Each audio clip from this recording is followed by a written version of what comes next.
Okay, we got some good news and we got some bad news. The good news is Quinn Hughes Hart Trophy case might get a lot stronger in the near future. The bad news is that the Vancouver Canucks are expected to be without Quinn Hughes for tomorrow's game against the Seattle Kraken. Hello, Canucks fans, and welcome back to another episode of Canucks Conversation, brought to you by Bet365. Open an account with Bet365 today and bet on a huge range of markets. Whatever the moment, it's never ordinary at Bet365. Be sure to use code NATION when you sign up for an account. My name is Dave Guidrelli. I am joined by Harman Dial. This is Canucks Conversation. Post-Christmas Canucks Conversation, you thought the vibes would be high? The vibes are always high on this show, but yes, the day starts with some bad news, as at noon practice today, as you might have read over at CanucksArmy.com, both Quinn Hughes and Elias Pettersson are doubtful for tomorrow's game against the Seattle Kraken. Yeah, especially after Pettersson scored those two goals in the Sharks game, and you're thinking, okay, he is starting to come alive a little bit offensively, breaking out of that slump. That could be a positive sign going into the break to see both him and Quinn missing practice and doubtful for tomorrow's game.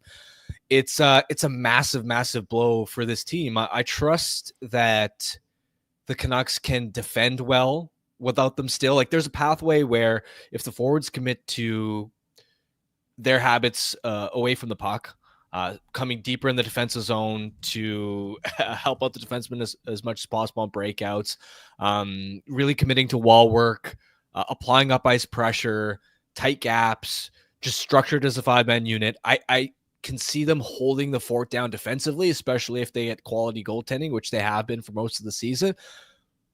But the question is, how on earth are they going to generate offense?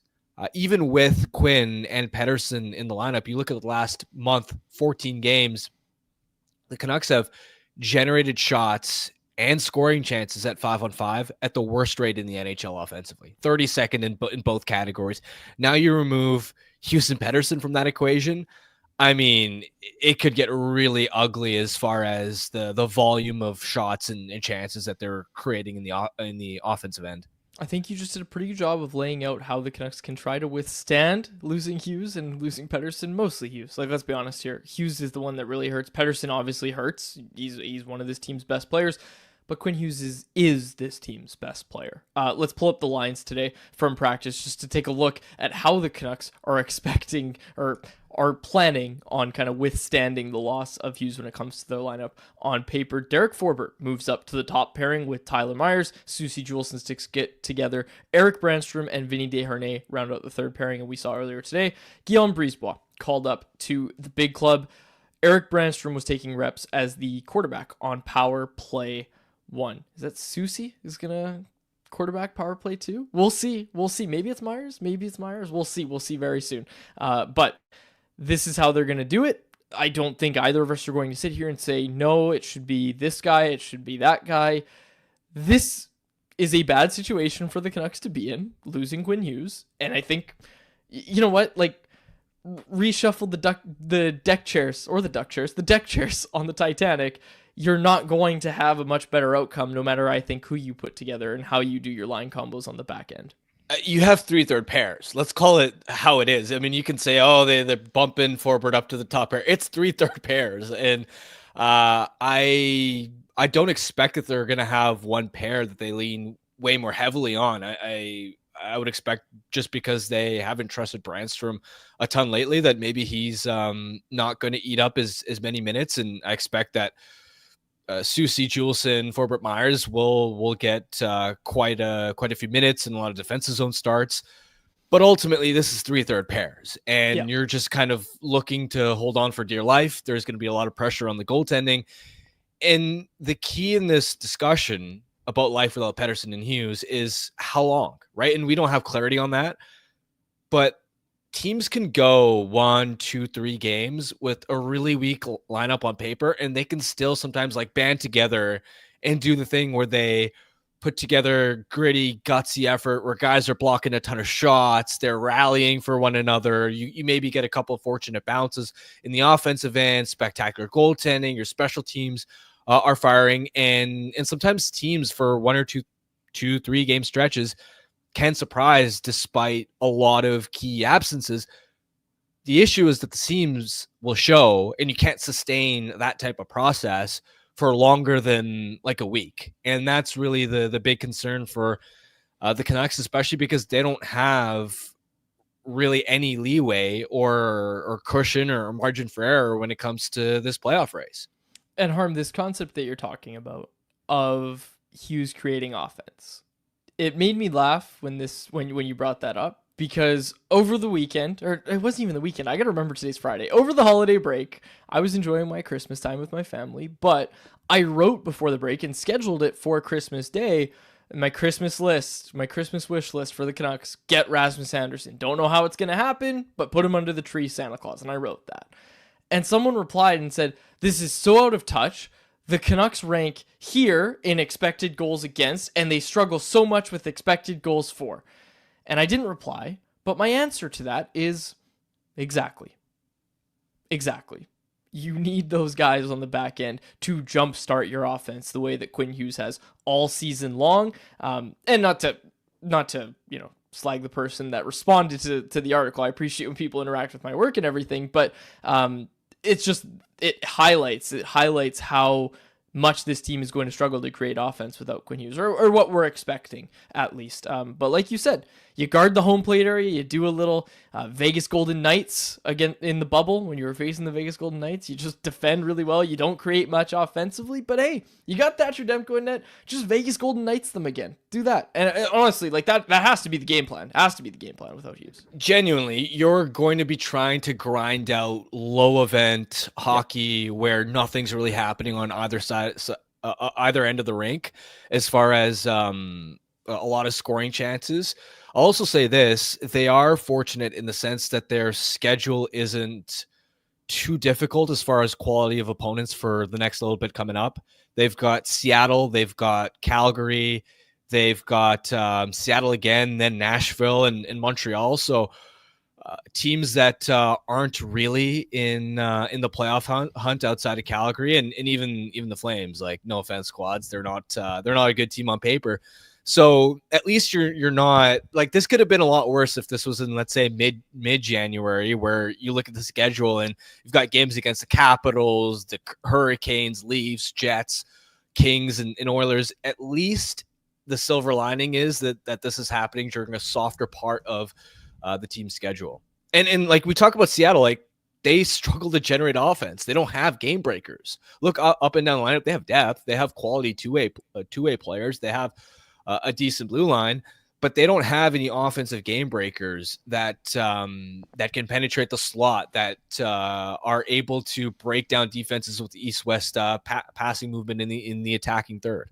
We're going to continue to talk about this game with Seattle Kraken and the Vancouver Canucks. We're going to talk about that a bit later in the show. But I did want to say this because there's a bunch of people in the chat saying, wait, what happened? Where's Petey? Where's Quinn? So Elias Pettersson on Monday night's game got banged up in the second period. Those were the words that Rick Tocchet used post-game. Petey took one 45-second shift in the third period, and then decided it was whatever was bugging him he wasn't able to play through it, and he left for the locker room. Tocchet was hopeful that it was just something minor and that he'd be able to have the natural break over the holiday break, and that he'd be ready to go post-Christmas, but that doesn't seem to be the case. And for Quinn Hughes, he was already a game time decision for that game. And Irfan Gaffar, friend of this show, host of Rink Wide Vancouver and Canucks Army contributor Irfan Gaffar, reporting that it sounds like a hand issue for Quinn Hughes. So we will see. Again, we don't have timelines. We don't have any sort of timelines. All Rick Tocchet said after practice today, when both players were absent, was that they are doubtful to play against the Kraken. 1 p.m. start with the Kraken and Canucks tomorrow. Additional practice notes I wanted to get to before we break down the game against the San Jose Sharks, which we've talked about a few times. Last practice note for me was just that Filip Hronek is back skating. That's what Rick Tocchet said, and Canucks fans everywhere are hoping he means ready to go, be in the lineup tomorrow. That's not what he means. Hronek is expected to be out 2 months, and I think we're only a 1 month down, 1 to go type thing with that sounds about right. Back skating is a great update, but Hronek is not going to be the guy that slots into this lineup and saves them. Rasmus Anderson, on the other hand, no, I'm joking.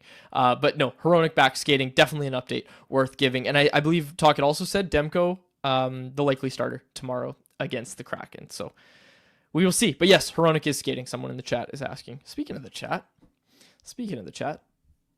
our Super Chat charity partner this season is the BC Mental Health Foundation. You want to make sure your question or comment gets on the show? Hit us with a Super Chat. Proceeds from our Super Chat will go to the BC Mental Health Foundation, changing the face of mental health and addiction by supporting breakthroughs in care, public understanding, research, and knowledge exchange. We've got some great ones. And hey, if we get a Super Chat every time I get dunked on this show, we'll only get 1 or 2 per year, but we got one last week with JPat, and it was a lot of fun. It was great. I got dunked on by JPat, and someone said $10 for the BC Mental Health Foundation, thanks to JPat dunking on quads. So doesn't happen often when I'm wrong, but it does happen every once in a while. Okay, Harm. Canucks, Sharks. Canucks take care of business against the Sharks. First thing in my notes is great game for game time decision, Quinn Hughes. He played great in that game. Yeah, it's so funny that he goes from game time decision and you're thinking, okay, are they going to manage and massage his minutes a little bit? Played nearly 10 minutes in the first period alone, and he was a catalyst for getting the Canucks into that game because they started poorly in my mind. They were down 1-0. The Canucks didn't generate a single 5-on-5 shot on goal through the first 14 minutes. The first one was when Quinn Hughes off the rush was bursting down that left side and made that pass to Brock Besser. That was their first 5-on-5 shot on goal, obviously led to the equalizing tally. And even just looking at that play, Quinn, just like look at the rugby scrum of players at the net. For Quinn to find such a narrow target of Besser's stick, where it was not only Besser driving to the net, but Höglander and then 2 Sharks defenders among the maze of sticks and bodies and legs, for Quinn to thread the needle and perfectly find Besser's stick is such a testament to his elite passing ability, because most players it would be a hope pass of, I'm going to throw this towards the crease and hopefully it's a fortuitous bounce. No, in Quinn's case, it was he somehow perfectly threaded the needle and found the target of Besser's stick, who was able to get it over Askarov, which, by the way, great game for your anti-Askarov brand. I tweeted it out. Is Elias Pettersson back? Or is he just shooting pucks at Yaroslav Askarov, who was brutal in that game? But again, if you're a longtime listener to this show, you know, absolute bust. You know we don't like Askarov on this show. But no, it was a good game for my brand. You're not wrong about that, Harm. In all seriousness, though, let's talk about Elias Pettersson. 2 goals, 44 seconds apart. One of which, Harm, was vintage Pettersson. Him looking at a goaltender, winding up his wrist shot, saying, I'm going to beat you, and proceeding to beat the goaltender with a wrist shot. Again, that goaltender was Askarov, but he still did it, and it still looked really nice off the stick of Elias Pettersson. A solid game for him before exiting in the third, of course. Yeah, and that was the moment where they really just took the game over, starting with Kiefer Sherwood, and it was so cool being in the building for that sequence of 5 to 10 minutes of clock, of not like game time, but just in real time. The building was nuts. I mean, Kiefer Sherwood chants after his goal, and what an electric shot off the rush. But then when Pettersson scored his first goal too, I think the Sharks really made a big mistake with that goaltender interference challenge. Garland barely made contact with Askarov, and I'm sure in the mind of the Sharks coaching staff, they were thinking, down 2 goals, if we go into the third period, we might not win that game anyway. So the leverage of this goal potentially coming back, even if it's a bit of a Hail Mary, warrants the challenge. I still didn't agree with that thought process, but that's what I imagine the Sharks were thinking, because on the replay, it was so clearly a goal. It counted that way. And then that's where Canucks go back to the man advantage. JT Miller draws a penalty 12 or 13 seconds later. That creates the 5-on-3 where Pettersson puts a dagger home. And it was interesting too to see the development of that play. Of course, in a 5-on-3 setting, your players on the flank are going to have extra time and space, but the defenseman on the side of Pettersson on that flank, he was basically daring Pettersson to shoot the entire way. If you notice, his stick was in the passing lane to try and take away the potential pass into the bumper, which wasn't entirely necessary because I believe there was another Sharks player in the vicinity who could have also been an option to take away the pass into the middle. And Ruda, even as Pettersson was slowly advancing towards the net, he had no intention of applying any sort of pressure or trying to get into the shooting lane. He was daring Pettersson to shoot. I wonder how much of that is just teams know Pettersson's been struggling lately, so they're willing to say, hey, if you think you can pick your spot, go ahead and pick your spot. So for Pettersson to respond by labeling that shot top shelf it's like you said, it was vintage Petey, and it brought the roof down in the building. There was swagger. There was swagger in that goal, and the events that you just laid out. There's swagger in that. Just saying, I'm going to beat you, and beat him. He did. Did Elias Pettersson. Okay, on my notes for the game, I also have. Oh, we got a super chat. We got a super chat. So we'll read it right away. $14. Wow. Okay, this is really nice. From Dwight Foster. Thank you for the donation, Dwight Foster. This is very nice. He said, do you see the Canucks pulling the trigger on some trades in January? Do you think there is an advantage to making something happen now or waiting closer to the trade deadline? We're going to get to a lot of this and anyone else because there's some conversations in our YouTube live chat right now, Harm, about do you make a trade? Are you okay with just a bad year and not mortgaging the future? And I'm sure we're going to have opinions on that, so we'll get to it later in the show. But this one from Dwight, absolutely, I see the Canucks pulling the trigger on trade in January. We know that, well, it was reported by Frank Saravalli that they were hot on a trade in the lead up to the holiday roster freeze.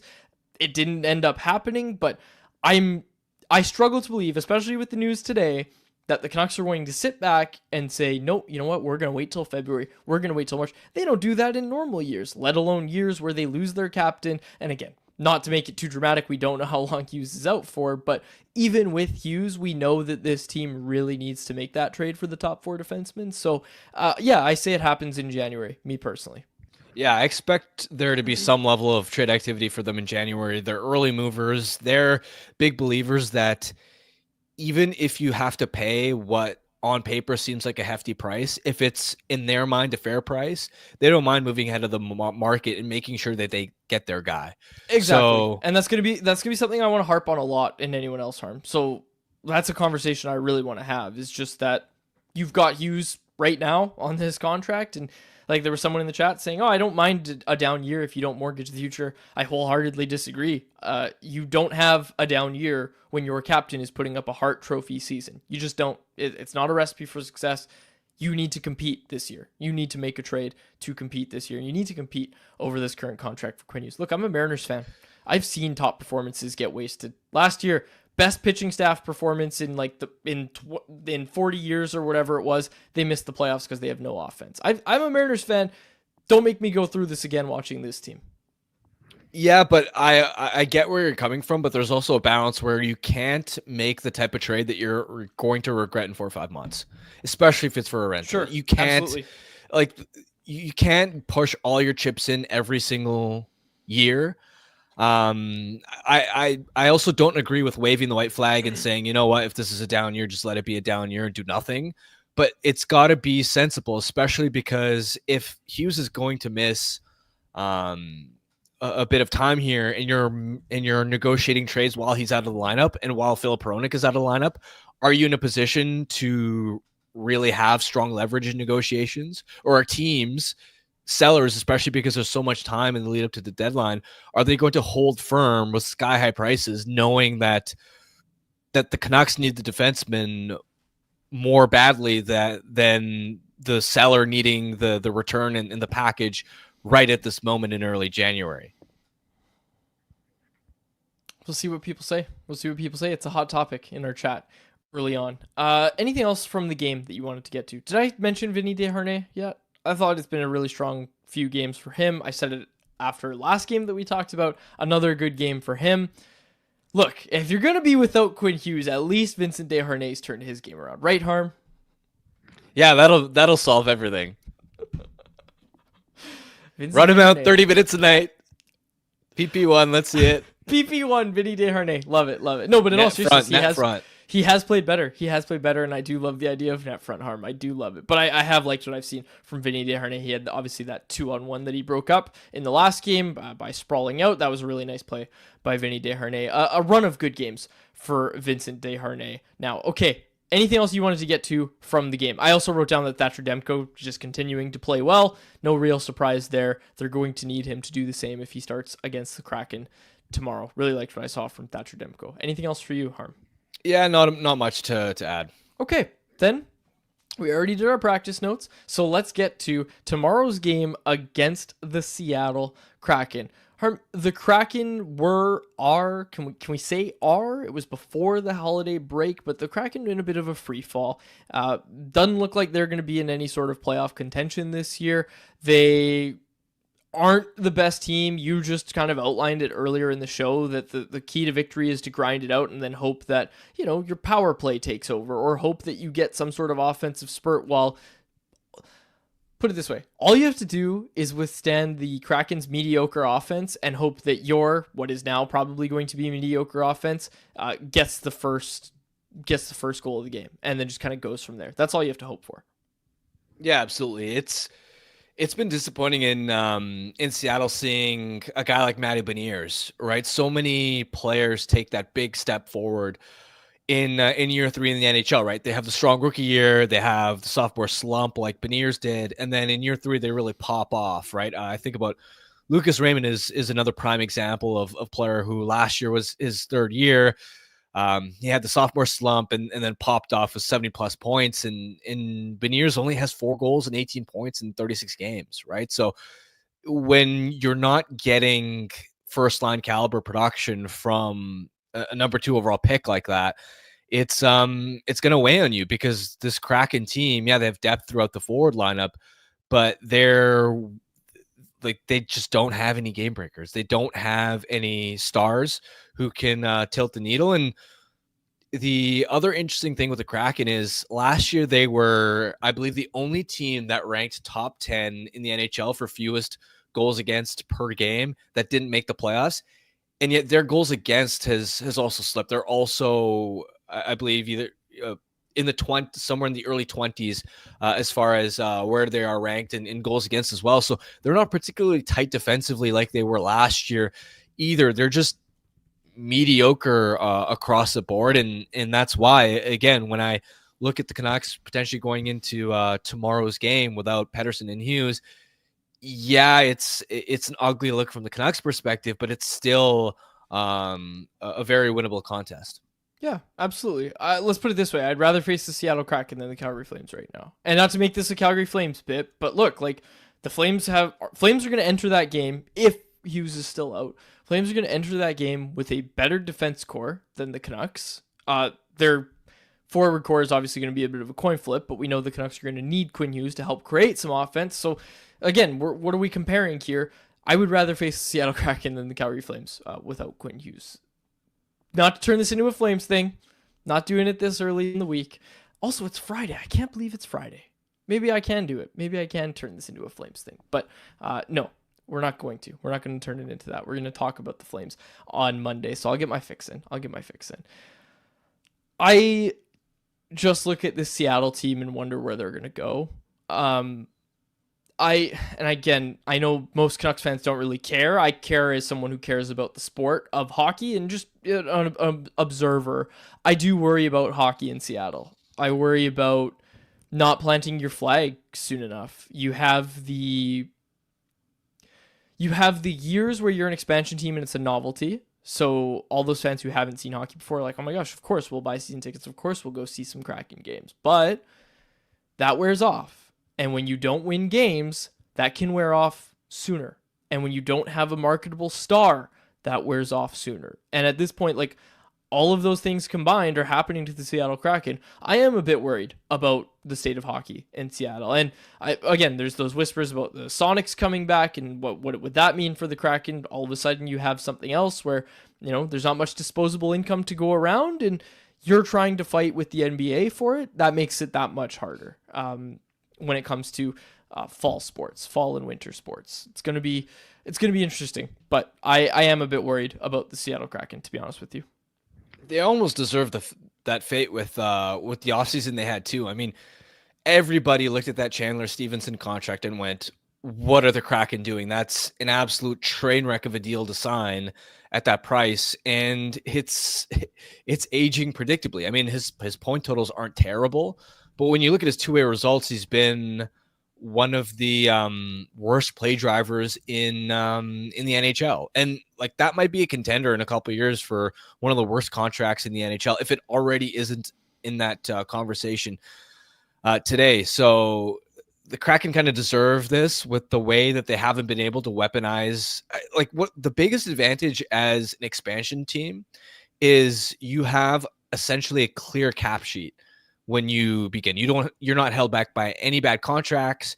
You have oodles and oodles of cap space, especially in an era where the cap was flat in Seattle's early days. They should have been all over seizing these opportunities to just get find assets. Like find smart ways to acquire players for cheap costs, because you've got money to spend that other teams don't have. And yet they instead signed these, like the Grubauer contract was a disaster. They've got other deals that I don't like. But enough about the Kraken. They're kind of screwed for the medium term, and I don't think any Canucks fans really care. I did just want to say, like, this goes back to their expansion draft. Like, as soon as the expansion draft happened, we were all talking about this. Like, what are you doing? If the Vegas Golden Knights made the expansion draft look easy, which they did, the Seattle Kraken made it look way harder than it actually is. I think they overthought a lot of their decisions, and it all dates back to that. It all kind of goes back to that, if you really think about it. But Harmon, I agree. Enough about the Kraken. Let's get to anyone else, which is brought to you by our friends over at Greta, a great spot for all games, home and away. We were there for the first viewing party of the season back in October, and we're going to be there for the rest of them throughout the year, so don't miss out. But even if we're not there, you certainly should be. Just minutes from the arena, come by before and after the game, or whatever event you're downtown for, with arcade games, weekly drink specials, and the recently updated street food menu. Greta Bar YVR is the place to be. 50 West Cordova Street is the address. Let the games begin. Okay. Where do you want to go? Let's see. We got a lot in the chat. This one from Miss L. Let's get to the news of the day. Miss L brings this up. Blackwood signed an extension, 5.25 by times 5 years. What do you think Kevin Lankinen is going to ask for? Would it be close to that? So, Harmon, the news of the day, Mackenzie Blackwood signs a 5-year extension with the Colorado Avalanche at $5.25 million. The Colorado Avalanche keeping their tradition alive of overpaying for mid goaltenders. Blackwood's start with the Avalanche has got off to a really good start. That trade's looking to pay dividends for them. But at the end of the day, it's only been 4 games. It's a .931 save percentage. It is a 3-1-0 record. The Avs were struggling to get good goaltending all year. I don't want to say they jumped the gun, but the thing that I wondered was, how much would it have cost you to sign this contract 2 months from now, 3 months from now? He's a UFA at the end of the year. I understand that. But did you need to sign this after 4 games? I don't think so. I agree, especially because Blackwood, he was really good in San Jose, but let's not forget that it was only 2 or 3 years ago where in New Jersey, he didn't just lose a starter's job. He wasn't even one of New Jersey's top 2 goaltenders. He was their number 3 going into one of their playoff runs. Like that just kind of goes to show you how volatile he's been and how volatile most goaltenders in this league are. Now, I could see a scenario where Blackwood works out in Colorado because he has kind of rebuilt his game since moving on from the Devils. But like you said, I would have wanted to wait for another month or 2 at least to have confidence that his success in Colorado is sustainable. And I can't imagine that the price would have gone up by a ton if Blackwood would have maintained this performance for another month or 2. This is a hefty price, in my opinion. It absolutely is. And the second part of this question, what does it mean for Kevin Lankinen and the Canucks? And obviously that's going to be the focus of how we talk about this.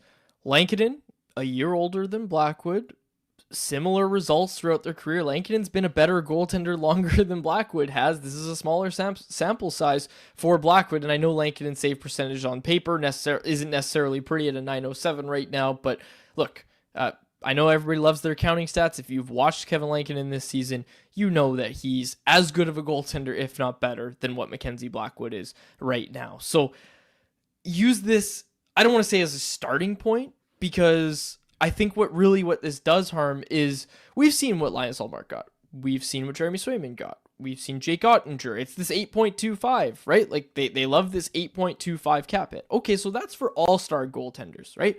That's the contract that all-star goaltenders are signing. And we kind of know that that is your benchmark. And if you're a franchise goaltender like Igor Shesterkin, congratulations, you're getting $11.5 million annually. But these star goaltenders were cashing in at around 8.25, right? And I think that's actually the cap hit for all those goaltenders that I mentioned, 8.25. But what we didn't know was what the tier below that, the starting goaltenders, but not necessarily star starting goaltenders, what were those guys going to sign for? And in my mind, like, this sets the market. In my mind, this sets the market. You've got, obviously, the Canucks have Demko at $5 million. He's going to be moving into that higher tier as soon as his contract's up. We know that. We've known that. But for Blackwood, like, this is a comparable for Kevin Lankinen's camp to use, in my mind.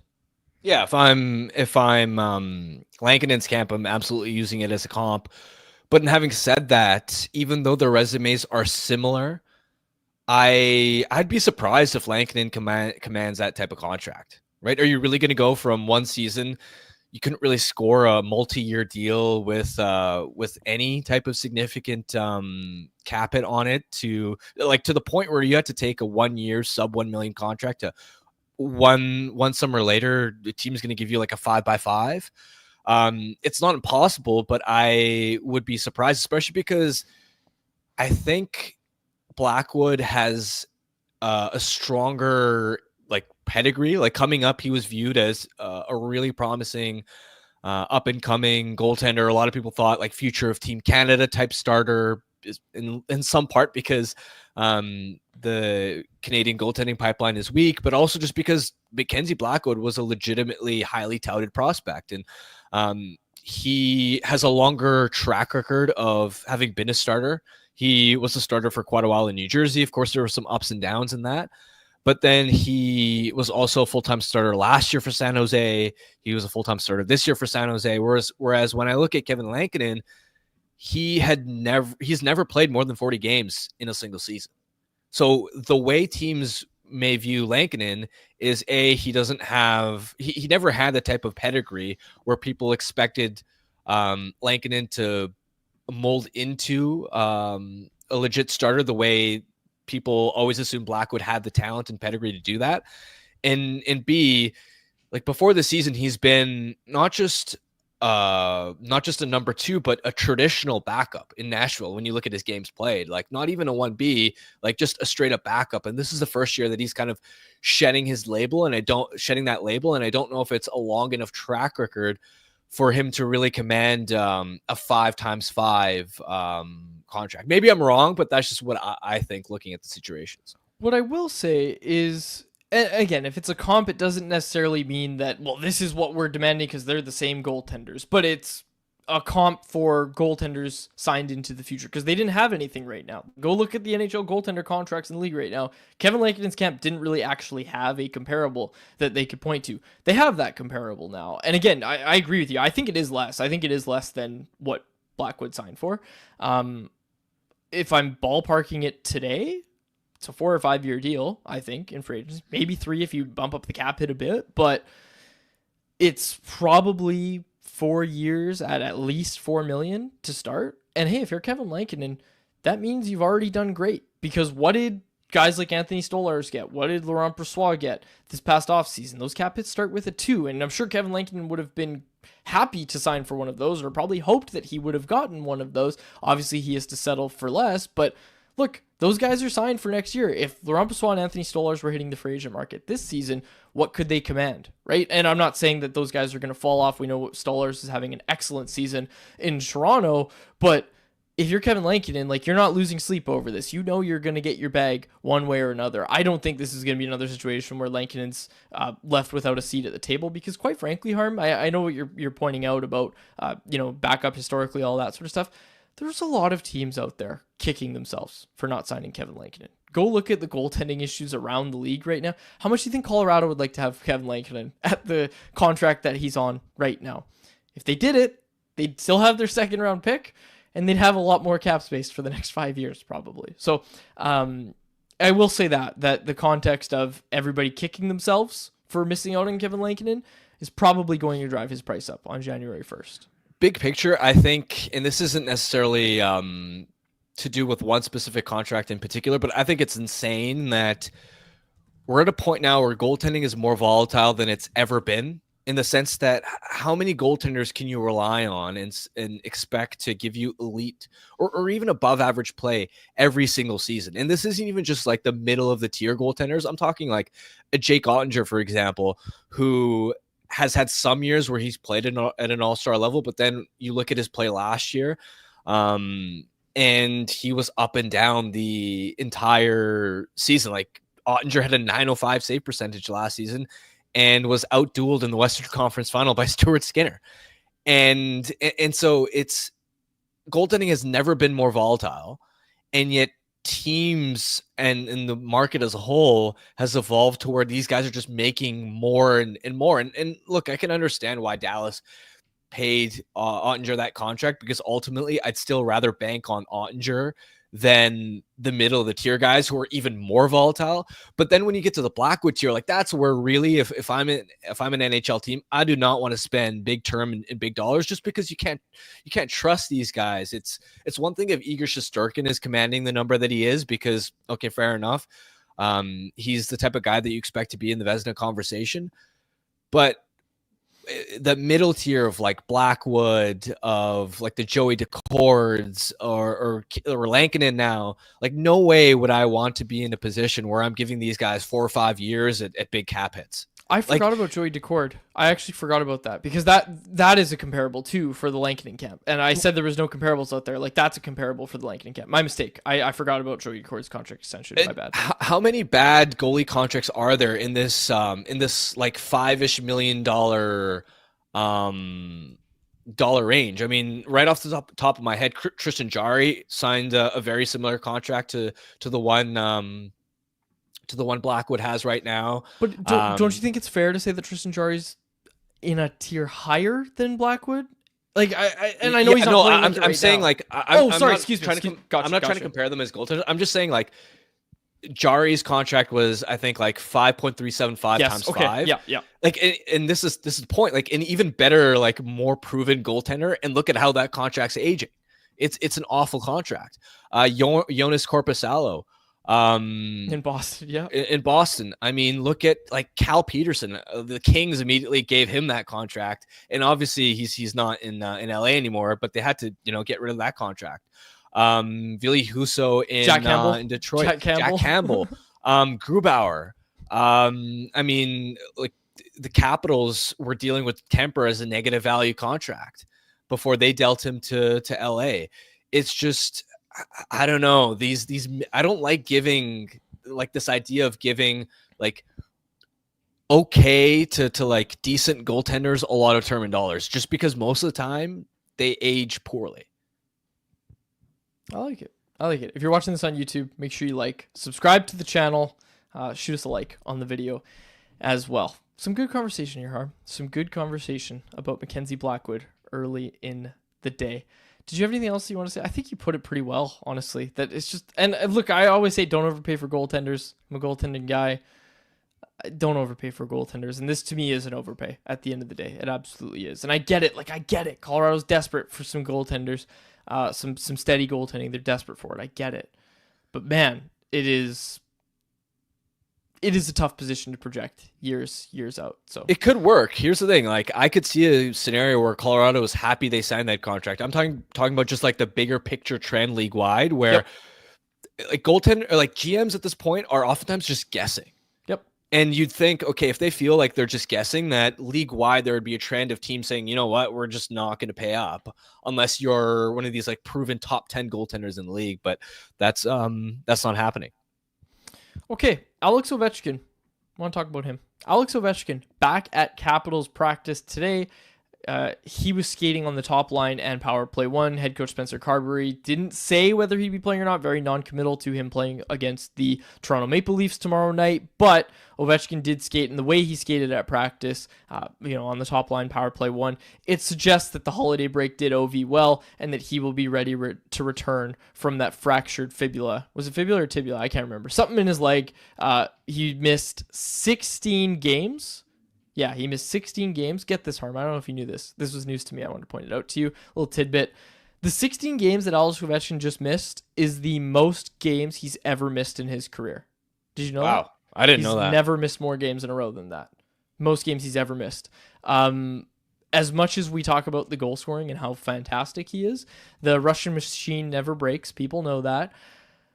The longevity. Go look at Alex Ovechkin's Hockey DB page. Anything under 70 is a lockout or a shortened season.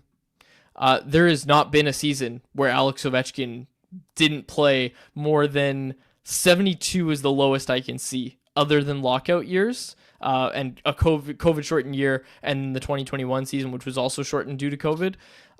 You don't see a season where he played less than 72 games, and usually, Harmon, that number starts with an 8. In more seasons than not for Alex Ovechkin. The longevity of this guy, that's what's enabled him to even be close to this record. And look, the way he was playing before this, 15 goals in 18 games, 10 assists, thanks for coming, he's going to break this record. And not to jinx it, not to give him the old quads jinx, but it looks like he's going to break this record. It really does. And even if he doesn't keep up this same pace, the Capitals are 1 point back of the New Jersey Devils for top spot in the Metropolitan Division. They were winning without Alex Ovechkin.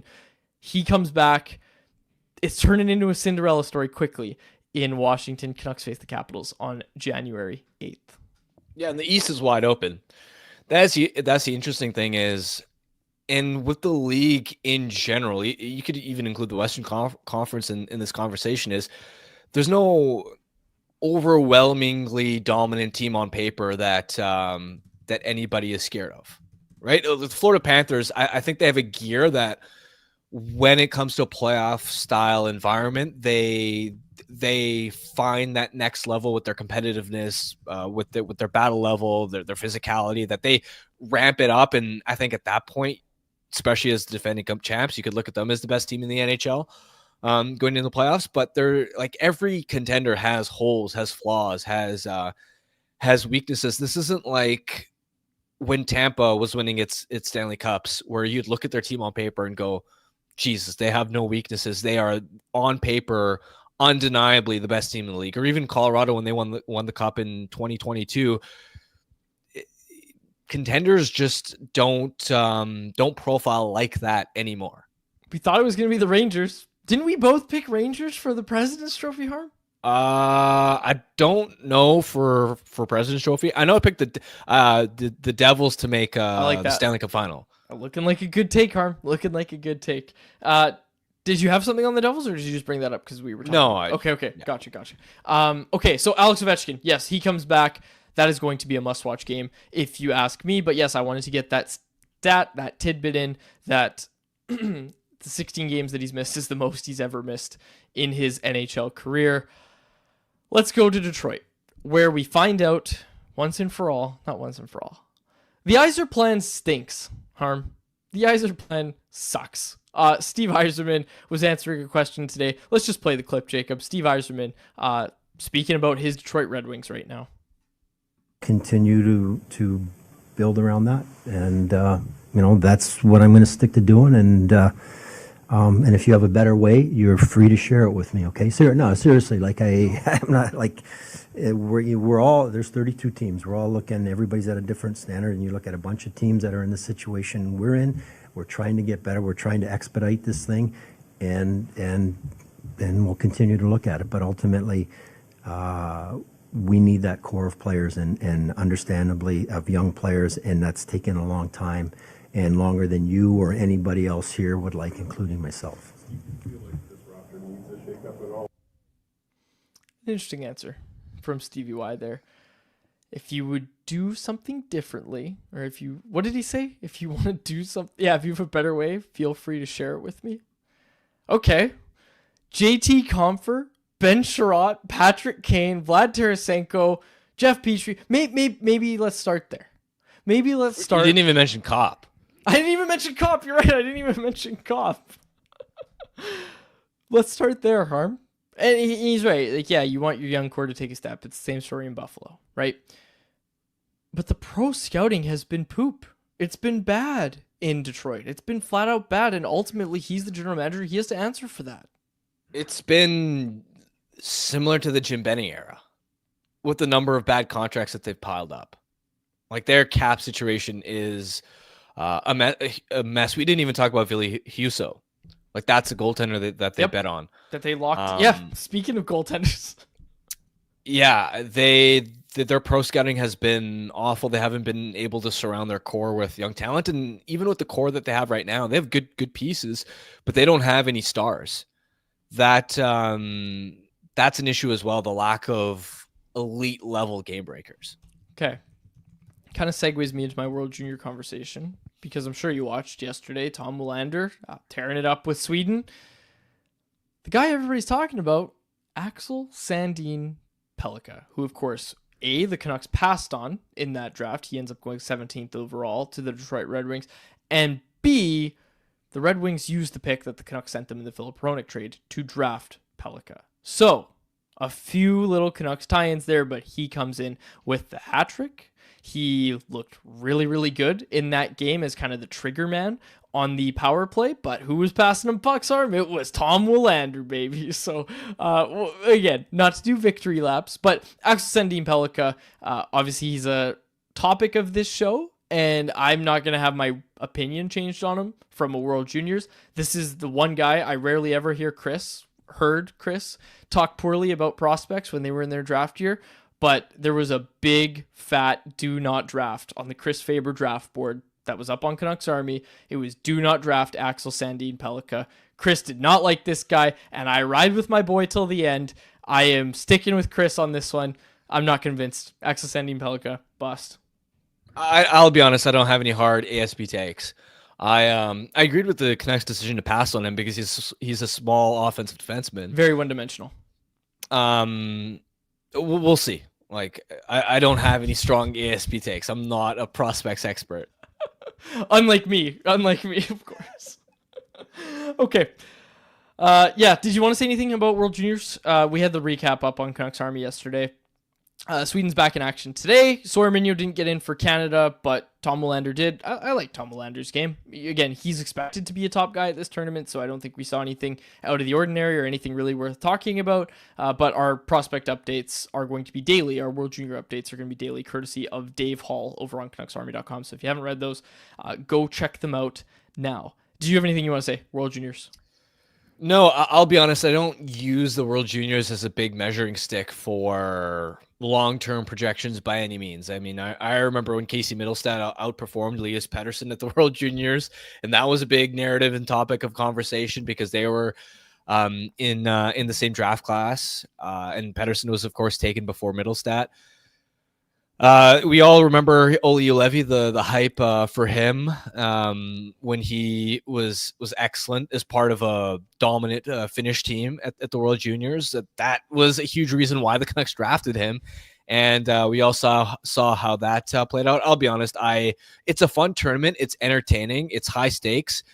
You watch it for that reason, but I don't really look at it as far as like, oh, that guy's playing really well. I think he's a lot better than I expected or anything along those lines. Okay, let's get to some listener questions. This one from Robert Philpott on Facebook. He said, sorry, you may have touched on it, but would you entertain the idea of trading Lankinen at the deadline, or am I just day drunk? Robert, thank you for the comment. No, we haven't really talked about the idea of trading Lankinen. You're the first person to bring it up on today's show. I think we've talked about it in the past term, and ultimately, I think what we keep coming back to is maybe it's a different story if Artur Shilovs is undeniably ready to be a 1B.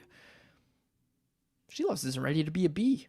B meaning backup. Shilovs doesn't look ready to do that right now. So no, this is not something that I even start to entertain. Especially, like, look, if the Canucks don't think they're going to make the playoffs and you don't need Lankinen down the stretch, whatever, okay? If they go into a full tank, sure, I'll talk about it, but that's not what this team's doing. They're going to trade for help, and they're going to trade for that help with the idea of not only getting into the playoffs, but making some noise in the playoffs. And when you enter the playoffs, you want your goaltenders to be ready to go. And again, we hope that Demko's going to be healthy enough and that this knee is never going to bug him again, but you just don't know at this point. And look, let's not even make this a Demko thing. Let's just make this good teams often have two goaltenders that they can trust heading into the playoffs, and that's what the Canucks have in Demko and Lankinen. And no, I don't think they should change that up because they don't have anyone else. They're just knocking down the door to take that spot from Lankinen. Yeah, nothing to really add there. Okay, let's go throughout the chat. This one from Zach Anderson. He said, when do you think we can realistically expect to see DPD and Willander in the lineup? Feels like the Canucks are desperate for NHL defensemen now. This was written by Stefan Roger over at Canucks Army. He wrote that BU's program history, just looking at some old BU defensemen, suggests that Tom Willander may be NHL ready sooner than expected. I've thrown it out before. I think he's going to sign at the end of this year. Now, does he play in Abbotsford? Does he play all of next season in Abbotsford? Some people will say yes, give him all the time he needs. I say, give him a taste of some NHL games. If Tom Willander were available right now, I think he'd be playing in the lineup tonight. Is that hard to say? Is that too strong of a take, Harm? Maybe. The right side is really bad. The fact that it's a maybe. I am of the belief that by the end of the year, when he signs, he should get that NHL taste. The Canucks love to give their prospects an NHL taste. I'm not saying, put him in the NHL and he's going to stay there. I'm saying do the Lekermacki thing. Do the Baines thing. Do the thing that you've done with your prospects already, this management regime, and get Tom Willander some games at the end of the year. This could be a very different conversation if all these games matter and they're fighting for playoff position or whatever. We don't know what it's going to look like months out. I'm just saying as a general philosophy, the Canucks like to get their prospects a taste of NHL action, and when Willander signs at the end of the year from Boston University, which we expect he'll do, I am of the opinion that yes, get him that taste, and hey, if it works out, keep him around, and maybe into the playoffs. Who knows? Yeah, it'll depend, because once Hronek comes back, Hronek and Myers are locks on the right side, and then you've also got Juleson and Desharnais to manage, who are going to be fighting for minutes, who play a huge role on the penalty kill. So if the Canucks are in a position where they need to win games, which they could be because they don't have a massive cushion or lead with the playoff race right now, then if it's strictly about icing the best possible lineup, and Talkett's thinking about it from that perspective, I don't know if Willander is going to be able to draw in. But the way I view Willander is he'll turn pro, and then next season we'll see what the split is as far as, does he spend most of the year in the AHL?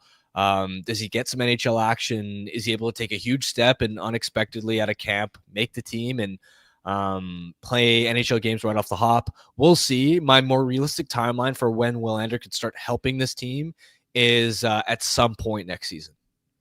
People are accusing me of glossing over stuff in the chat, which I'm not. I'm trying to get to everything. There's a lot of people in the chat today, and we thank you for watching. Make sure you like, subscribe to the channel.